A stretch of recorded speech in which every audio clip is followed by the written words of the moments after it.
Well, hello there. Good evening, everybody. I have a question for you. What can you learn about your productivity system when you reflect on a journey that you started and it was something brand new to you? That's the question I'm going to answer tonight because I've had 11 months of doing this, coming on with you, talking with the Purposeful Productivity Show. Let's go ahead and get started.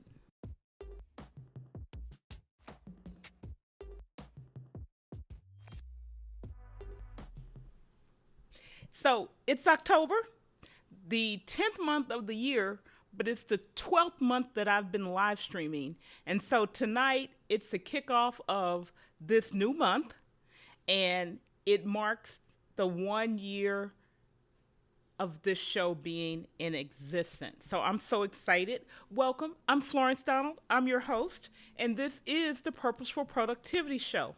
I help leaders remove friction in their system so that you, yes, you, the leader out there, you can achieve your purpose. So these are the people I concentrate on. But you're welcome if you don't fit this category. Nonprofit executives, that's because I have a heart for them. Ministry leaders, small business leaders, and entrepreneurs, and professionals of all stripes and sizes. So if you're out there and that fits you, great. I want to talk about 11 lessons that I've learned this year as I've gone through this journey in my own systems, things that I've had to change. So if you're ready, let me know you're ready by hitting the yes button in the chat if you're in the building with us, and we're going to get right into the information tonight. Again, we're talking about looking back over 11 months of this show. So there's one lesson I'm going to share from each of those 11 months. Before I get started, though, I'm going to see who's out there and say hello to some folks. And I'm still making mistakes, y'all. But I'm going to start by saying, and thank you, Dagan. Thank you for saying congratulations on being here a year. Yes, it's amazing that this has happened. And Frank, thank you for always being here. You're one of the moderators, and you're also my best friend in the world. So thank you so much. I'm so glad that you're here. And of course, the emotional CEO is with us. He's moderator, and he's also my graphic designer, my marketing person. So he wears many, many hats. And thank you for being here and reminding me to talk to the live tribe. Those of you who are in the building with us, those of you who are listening but you're not able to comment, maybe you're picking up children or you're cooking dinner. Thank you. You're a part of the live tribe. And if you're part of that magical replay crew, welcome. Hope you get some value tonight because I'm excited about these lessons as I reflected on them. So I'm going to jump right in and get to the very first one, and that is nothing happens until you start something. Nothing in your system will get better until you start something. So for me, that meant I got pushed off the ledge into live streaming. I didn't know what I was getting into. I didn't know how it would affect my current systems and the way I did my work, but I had to start. And that was the beginning. So the first lesson was start. Very simple. Get started. Don't try to be perfect and don't worry about it. It'll be okay. If that's something that resonates with you, let me know. Let me know. The second one is, and this was very true for me, your system will change. And that's because you're adding something new. I was adding a whole new process or set of processes into what I normally did. And I didn't know how it would change my system, but inevitably, it changed my system and it's still changing. I'll give you some examples. Uh, I don't take clients on Friday evenings anymore. I don't schedule calls on Friday evenings anymore. I used to schedule them all the time. If I'm going to do something social, it's always planned to be after this live stream. And I've had some people who I really, really care about, but I've had to tell them another night or late on Friday. But even more importantly, how I go about doing my work has changed. I've adopted some new technologies, Stream Deck being one of them, and I've had to think about how I produce the show, what tools I use, and then have had to learn to use them. I'll get into that a little bit later. So if you have had to introduce something new in your system, let me know because it would be interesting for me to hear that from you. Number three, coming into this world of content creation, live streaming, I really had to pick it up. And that is do what works for you. Don't try to do something that works for other people. You're unique. I'm unique. And so the things that work for me, you all have heard, I am a hybrid planner. I use both paper and digital. Trying to do all digital didn't work. Trying to do all paper didn't work. In addition to that, I really prefer using a computer over a tablet or a phone. And trying to use some of the new software, graphic design software, even though I don't really have a graphic design bone in my body or a cell, on an iPad was an absolute disaster because I didn't even like the interface. I just didn't like it. So doing what works for me was something I had to really dial into and be comfortable with, no matter what someone else was doing, what others who had gone before me were doing, what I saw happening. I had to really embrace, and this was about the third month in doing what works for me. So the third month in would have been December. So let me just tell you, December, brand new. I'm seeing all these people talk about end of year and beginning of the new year, and my whole content plan went out the window. And that was trying to follow what other people were doing because I thought that's what I should have done. I needed to stick with my own plan and do what works for me. So that's number three. Number four is advanced preparation is key in anything that you do. But for me, I learned, and hopefully you will if you're taking on something new, the more you can prepare in advance, the easier the job will be. What does that look like? Planning my content well ahead of time. Writing up and writing out and being very clear what the goals are for my content was really clear. How does that translate to you if you're a leader doing something else? Perhaps you're running a board or an executive committee. Well, planning what that board or that committee is going to do and actually writing it down and what the goals are in whatever tool works for you. Again, do what works for you, whether it's on a piece of paper, whether it's in a word processor, whether it's in a slide deck, whatever that is that works for you. But doing the thinking and the advanced planning is key to being successful and having your system work smoothly for you. And that way, I found and reiterated to myself, I'm not scrambling at the last minute as much. I have to tell you, I still do a little scrambling because I'm a little ditzy sometimes, and I will change my mind. So, but the advanced planning is really key to success and getting friction out of the way in your system. Now, that was four lessons. One, October, November, December, and January. February really started to hit my stride, I felt like. And this is when, even though I'm doing what works for me, I started really dialing in and learning from others who had gone before me. Let me explain.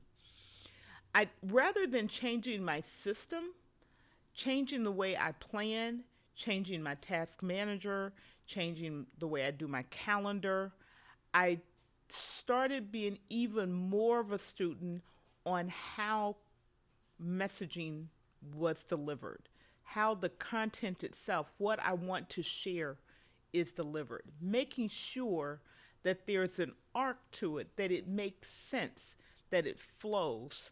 That's the learning from others that I embraced, as well as learning for myself when to step back and say that really isn't from me.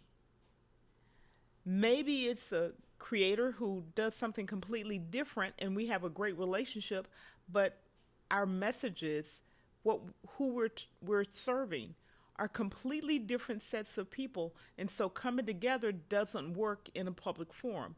On the other hand, I could get together with other creators in mastermind groups and learn what went well, what didn't go well, what broke in their system, and what broke in my system that I needed help getting fixed. So, learning from others was lesson number 5. Let me just remind you, if you have a question, please go ahead and hit the Q colon and put a question in. If there's something that you want to share, just put a comment in. If there's something you've learned over the time that you've been doing your work, leave a comment. I'd love to hear it, and there will be more information coming out throughout the month about this very topic of just doing a whole lot of reflecting and building up and preparing to go into the next year. So Q colon is your friend, because I will come back and answer questions for you. Number 6 is have a clear purpose.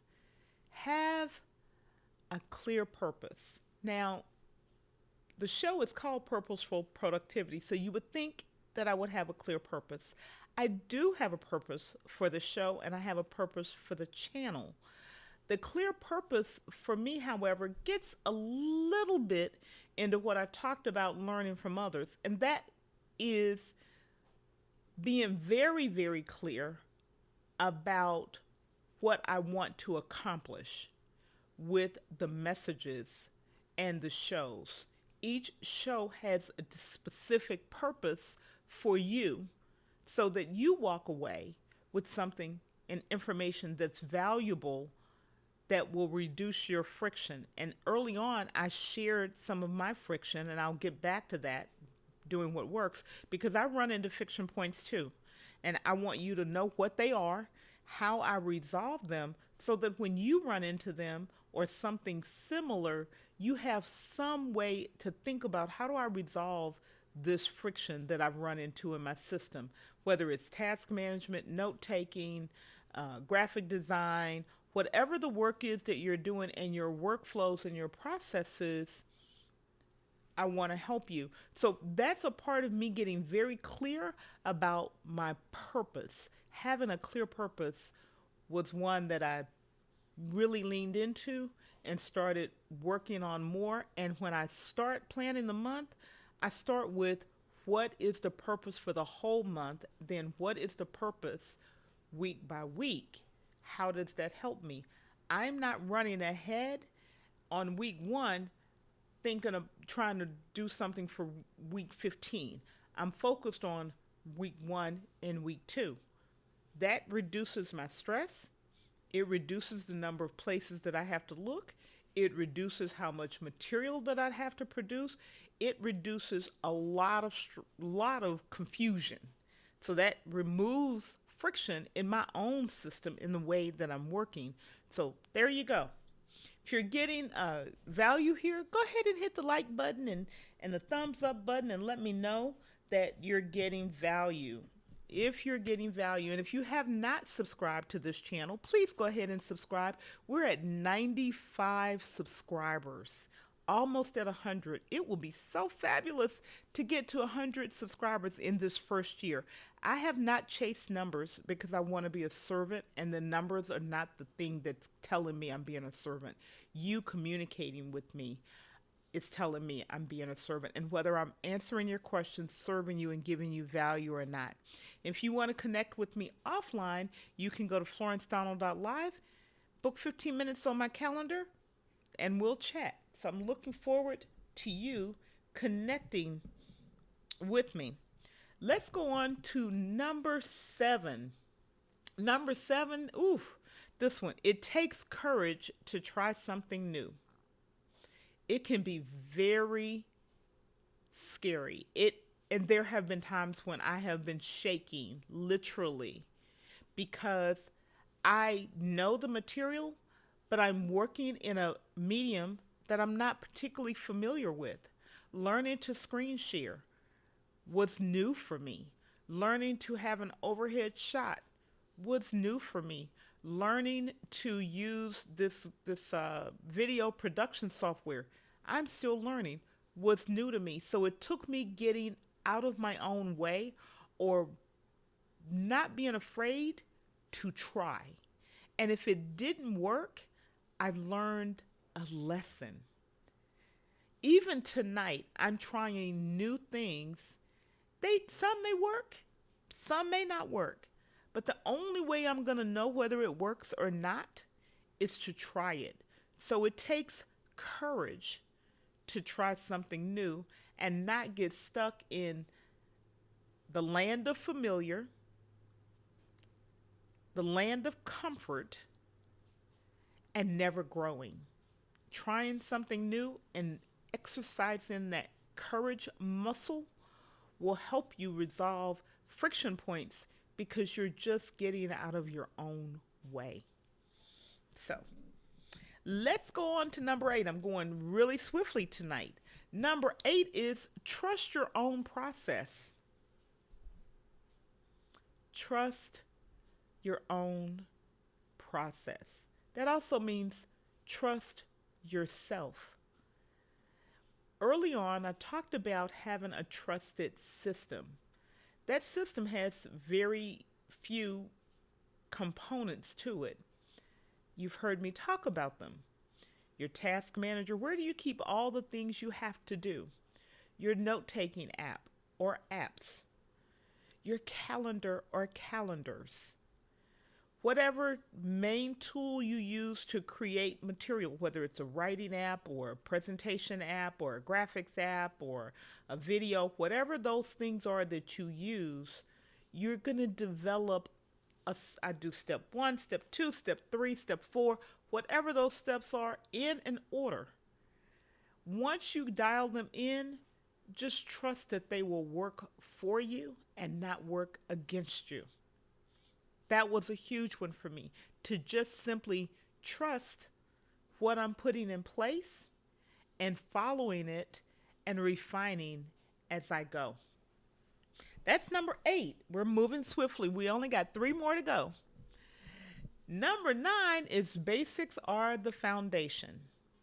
Now, this sounds so simple, but we can get a little too fancy sometimes. But it's the old-fashioned basics, knowing how to write a list, knowing how to do free your mind and just get information out and put it down and not worry about what it is, where it is, how it is, so that you can see it yourself and then you can think about it. Checklists are huge. They're very, very basic, but they work, right? Not getting too fancy. Basics, basics, basics. A plain old everyday calendar is a basic tool. All the AI in the world will not replace the basics. All of the fancy editing tools in the world will not replace the basics. And if you're get really good at those, then those more advanced things that you want to do become easier because you're not thinking about when do I put something on my calendar? When do I check my calendar? Where do I put all of my notes? How do I process this? You're not thinking about any of that because it is routine, it is dialed in, it has become a habit. And our lives primarily run on the habits that we create. And sometimes we have to create new habits to replace old habits. So, following the basics. Let's go back. We got some new folks in the building, and I want to say hello to someone and welcome you. And this is Denise Jordan with This and That. Denise, I see you're going live shortly, so you need to get off of here. So I need to corral my notes in order, and I'm too scattered at times. That's one of those basics, corralling your notes, having a way to do them. That's one of those basics that will really help you. And Dagan, thank you so much for this. You are such an encouragement. I really appreciate you, and you're seeing I have great topics and advice. I'm really just simply sharing things that I have dealt with, that I'm living through. I'm not creating anything that I'm not living through. If you see me struggling, it's because I'm just like everybody else. I'm getting better one day at a time, one test at a time, one new skill at a time. So let's get to number 10, which is introduce new tools slowly into your system. Man, oh man. Woo. I would encourage anyone to take this one on. This new journey, there's so much newness. There's cameras and microphones and computer software and editing software and graphic software and all kinds of things. And every day you can find 10 new pieces of gear that someone tells you that you need. Well, guess what? Having all that stuff and not knowing how to use it is absolutely a waste of time, money, energy, and it's frustrating. So introducing one new component at a time, learning how to use it. I started out with one camera. I changed the camera. Then I had the camera on a, what's that thing called? Tripod. It was a little bit too far away. It was in a bad place. So I got like a pole that you attach to the desk. So the camera's stable and I can be focused. I introduced a stream deck, but I didn't go crazy putting 10,000 things on the stream deck. I started slowly, and the things that I found that were repetitive, I added them onto the stream deck a little bit at a time, a little bit at a time. Learning to use this production software, Ecamm Live, relatively straightforward, and I'm a techie. I'm used to learning new software. But it's one thing to know what buttons to push. It's another thing to learn the skill of how to put it all together so that it flows. So taking your time and going a little slower is not a bad thing, and it has benefits that it doesn't stress you out and you're not laid out on the sofa like this because you've taken on too much too fast and you're not getting anywhere. So we're down to the last lesson. And that last one is getting better starts with an assessment. Over these last months, you've heard me say often, try something, do something, change something, work with it for 2-3 weeks, maybe a month, then assess how it's going. If it's not going well, you've learned enough to know the components to change. If it's going well, now you're ready to introduce one more new thing. So getting better starts with an assessment. Really critically and objectively, not emotionally, looking at what your system is doing. And Denise, I'm going to come back to you because you said getting control of your notes and getting them in order. So maybe if you are taking notes on paper, because I take a lot of notes on paper, just let me just say, I take a lot of notes on paper. If you're taking notes on paper, start at the end of the day or once day a week, just get your phone out and take pictures of those notes and file them into a digital software program. I believe you use a Mac, so you can even use Apple Notes, and you can file those pictures in Apple Notes and it will make them searchable for you. Or you can file them in a Google Drive and it will OCR them so that they're searchable for you. So whatever you use, that could be a simple step, something you introduce slowly into your system. It doesn't become overwhelming. You don't have to stop taking your paper notes if that's what you use, but you've now digitized it, makes it searchable, so you're not having to look for the pieces of paper. This is something that I do. I take paper notes all the time, but I also will take a picture of those paper notes and file them in my system, in my application. In my case, I happen to use Evernote, makes my notes searchable. So that is number 11. So I'm going to run through these very quickly and give you a summary. So if you weren't here at the beginning, tonight I talked about 11 lessons that I learned over the last 11 months of live streaming. All of them affected how my productivity system works. And these lessons, as I was reflecting on what have I really learned, just little bit by little bit, these were the ones that really resonated with me. And as I looked through my notes, I was like, this is them. So number 1 is nothing happens until you start something new. Number 2 is know that your system will change. Number 3, remember to do what works for you. Don't do what works for other people. Number 4, advanced preparation is key. Number 5, be willing to also learn from others. Number 6, have a clear purpose in everything you tackle.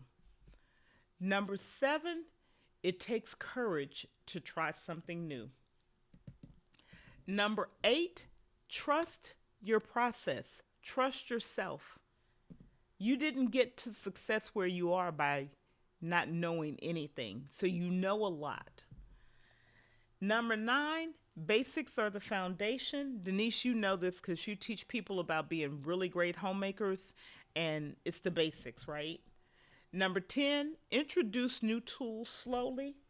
And finally, getting better starts with an assessment. Those are the 11 lessons that I have picked up over the last 11 months of live streaming, and all of them have helped me to get better, and I will continue to get better. Now, I'm going to just say this. Next week is the actual 12th month. It's episode 52 of the Purposeful Productivity Show. And I have a special guest who will be joining me, and I'm always excited. So stay tuned, come back, join us for that time, and we will talk about, see, I'm going to do it wrong. I'm still doing this wrong. We will have a good time, and I'm going to put a playlist here like I do every month for you to get all of the shows on this very relevant topic. Good night, everybody.